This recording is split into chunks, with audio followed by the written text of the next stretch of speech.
A Little Golden Book. Rudolph the Red-Nosed Reindeer. Adapted by Rick Bunsen.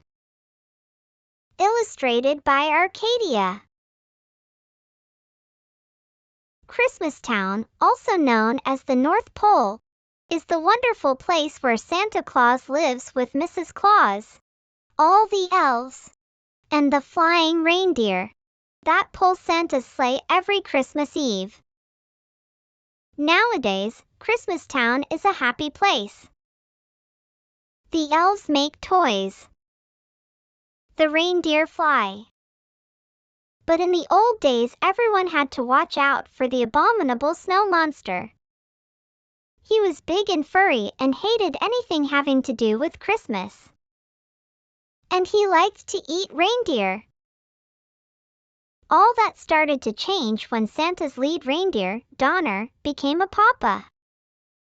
"We'll call him Rudolph," said Donner, looking at his new son. Suddenly Donner and Mrs. Donner saw a bright light. "He's got a shiny red nose," said Donner in surprise. "I'd even say it glows." Santa came to see the new arrival. But then he saw Rudolph's nose. "Let's hope this glowing stops if Rudolph wants to make the sleigh team," Santa said. "We can't have any shiny noses flying through the sky." So the Donners put a little cover on Rudolph's nose. Soon it was time for the new fawns to go to the reindeer games. There they would be inspected by Santa, who would choose the best reindeer for his team. At first Rudolph felt shy. But soon he met a doe named Clarice. "I think you're cute," she told Rudolph. The coach arrived to teach the fawns what they needed to know to be on Santa's team. "First, we'll learn to fly," he told them. "You have to get up enough speed and jump into the wind." Rudolph was so excited about his new friend that he took off with a great whoosh. He soared high over the heads of the reindeer and Santa too. But as all the young reindeer continued to play, the cover popped off Rudolph's nose. It shone forth for all to see. At first the other deer were frightened. But soon they began to laugh and call poor Rudolph names. "Rudolph the Red-Nosed Reindeer," they jeered. And the coach said, "Go on home.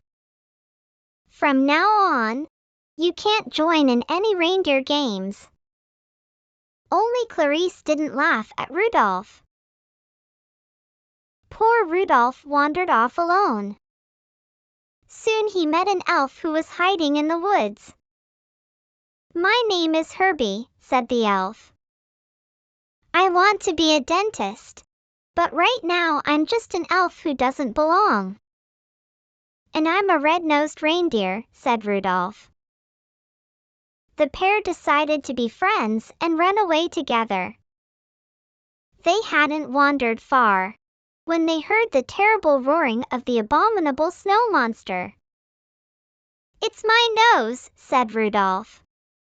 "The monster sees it and is coming after us." Rudolph and Herbie were saved by Yukon Cornelius, the greatest prospector in the north.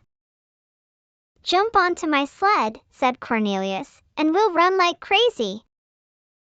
But no matter how fast they went, the monster stayed close behind. Finally, they were trapped at the water's edge.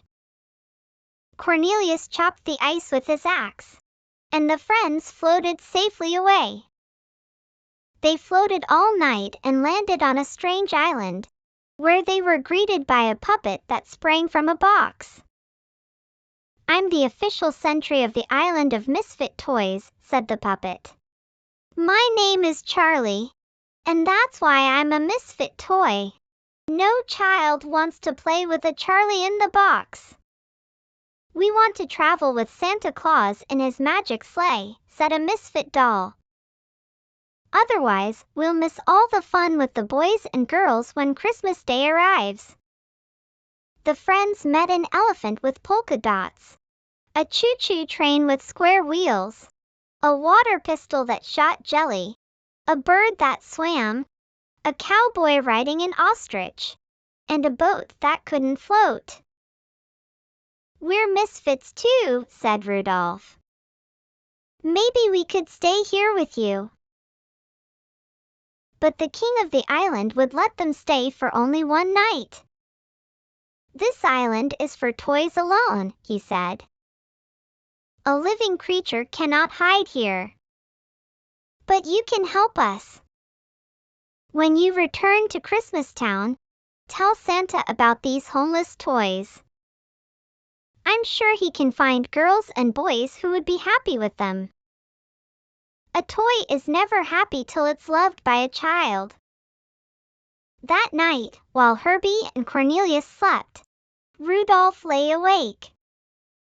"My nose will only bring my friends more danger," he thought.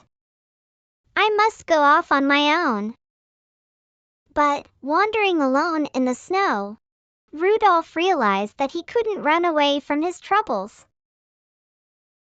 Rudolph returned to the mainland and headed for Christmas Town. But first he had to pass the cave of the abominable snow monster. As he did, Rudolph heard voices crying, "Help! Help!" Rudolph rushed inside. There were Rudolph's parents and Clarice.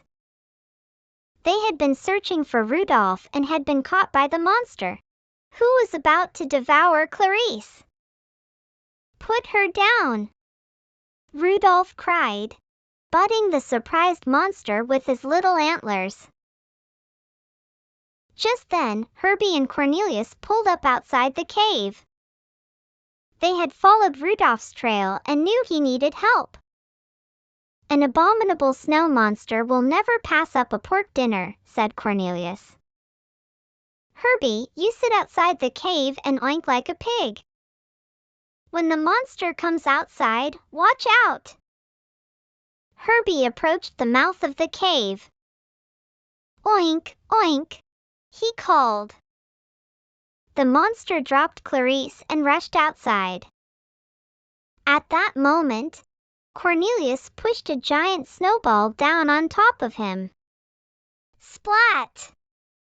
Working quickly while the monster was stunned, Herbie used his dentist's tools to remove the monster's teeth. Back in Christmas Town, Rudolph told how he and his friends had defeated the abominable snow monster. Everyone realized that misfits have their place too. Rudolph told Santa about the misfit toys. "As soon as the storm lets up, I'll find homes for them," Santa promised. Then the weather elf handed Santa his report. Santa gasped. "The storm won't subside by tonight. I won't be able to see to fly my sleigh." Suddenly a flash of light caught Santa's eye. "Rudolph," he said. "What a beautiful, wonderful nose. Won't you guide my sleigh tonight?" "I'd be honored to," said Rudolph, putting on his jingle bells. "Okay, Rudolph," said Santa. "First stop is the island of misfit toys. Up, up, and away." And with Rudolph leading the way, Santa soon found wonderful homes for all those lonely toys. "Rudolph the Red-Nosed Reindeer," everyone sang. "You'll go down in history." And he did.